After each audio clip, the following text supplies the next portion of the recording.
Several years after allegations were first made public, former Kelowna social worker Robert Riley Saunders was jailed this year.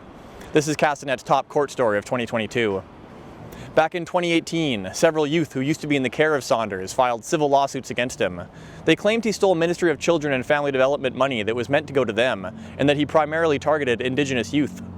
Everybody knew.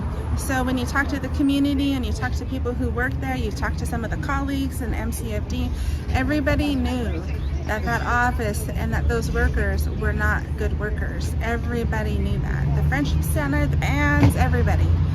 And yet nothing was done. So at the same time that he was committing these crimes against Indigenous youth, everybody knew and nobody did anything. In December 2020, Saunders was criminally charged with 13 charges, including 10 counts of fraud over $5,000.